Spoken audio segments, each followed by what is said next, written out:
we wanted to come together, kind of share a little bit of maybe inspiration, a little bit of motivation, a little bit of storytelling, and why we are where we are. We're kind of reminiscent and in the feels of nostalgia right now because it is Salon 27's 10th anniversary. 10 years we have been doing this business. So I thought it would be kind of fun to talk about a little bit of our origin story. What's your origin story, Chet? So about 10 and a quarter years ago, I was working a corporate job and was really over it. And Amber, as some of you probably recall, was renting a space in a little studio in downtown Gilbert, and she wasn't super happy in that space either. And she went on a trip with the kids who were really small at the time up to Nebraska to visit family.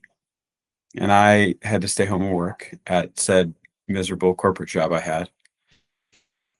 And I remember Amber was driving around in like Lincoln and Omaha and kept sending me Zillow listings of houses up there. Historic houses, for the They were record. historic houses, And but I was loving being around my family and just so Amber was like, "Hey, we're kind of oh, you're over your job. I'm kind of over the space I'm in. Maybe we shake things up and move to Nebraska." Well, little known fact, I was born in Minnesota and I moved down to Arizona when I was around 9 or so, and I have zero interest in snow. And so Amber's sending me all these listings for houses, and my response was, "Hey, babe, why don't we just open up our own salon?" into which that thought and hearing those words of Chet saying that made me so terrified in that moment that it still felt better to like uproot our two kids and animals and households to move to Nebraska. That felt safer than this idea of opening up a salon in the moment. I got online and started looking for some spaces, and the first thing we did was I'm like, well, I want, try to find something affordable. Let's go into this with the least amount of money possible. And let's set ourselves up to where if you're the only person in the space doing some hair, we can still cover all the bills. And so, And I think that that moment right there, you're right. I mean, I was really afraid, and fear was kind of like part gas in the tank, but also like, I don't know if we can do this. But having the structure in place that made it feel safer to do, safer is that we had that security of we're going to go into this very smart. And that made the fear go away. And it's kind of fun sometimes, like lean into this idea that terrifies you, because it definitely was a terrifying again, idea. my thought was, hey, let's do this as budget friendly as possible. Let's find a space that was already a hair salon so we don't have to mess with electrical and plumbing. So we found another one that happened to be on Alma School in between Elliott and Warner. And Amber went out there and toured the space and called me up. She's like, this one might work. You remember that?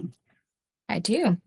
Yeah, I do. And so I think after that, I drove out there and just kind of I don't remember if I peeked through the windows or had them meet me back out there and give me a tour. But again, our very first location, for those of you that remember, on Alma School Road, we found that way. I had been seasoned. I had people who really loved working with me behind the chair. And I had set in support with having Chet by my side for this. And we had set in safety net. And then from there, I didn't want to be alone, right? I'd come from a studio rental space where I felt like I was alone on an island, and I didn't want that any longer. I really wanted to be surrounded by other artists.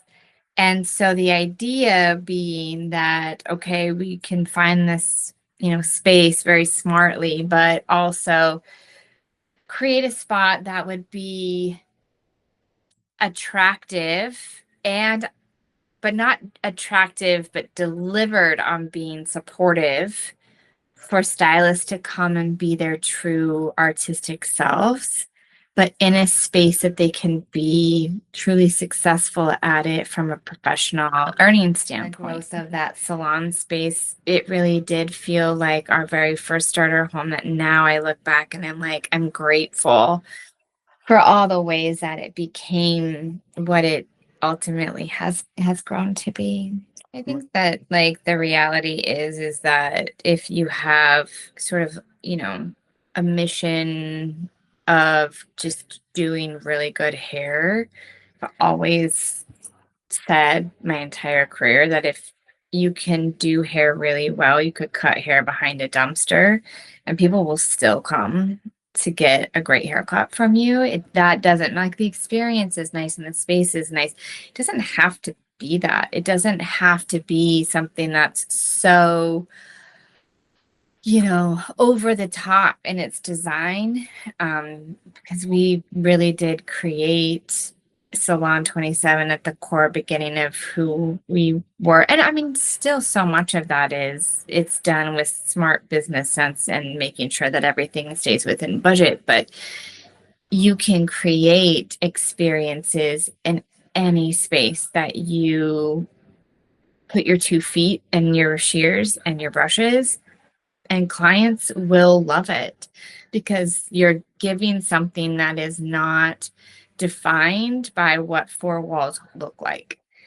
And I think that's what I want to share utmost in this conversation to you all as young professionals who are looking to begin your career. I think that, the takeaway of inspiration story should be lean into fear, challenge yourself, do it smartly and wisely with a mindset and mission. And then also to remember that it doesn't truly matter what it looks like. It matters what you do and what you do, who you do it with. And I think that began the journey of Salon 27 the fastest was when we decided this is who we are, this is what we're going to create, this is how we're going to do it. We had to make a bazillion missteps along the way. We did, but that's part of learning and that's part of growth and that's part of the journey that's been 10 years that led all the way to now having our second space, to now having more team members who trust us and depend on us and collaborate with us and brand partners that we love, as well as a gorgeous space that we get to call home.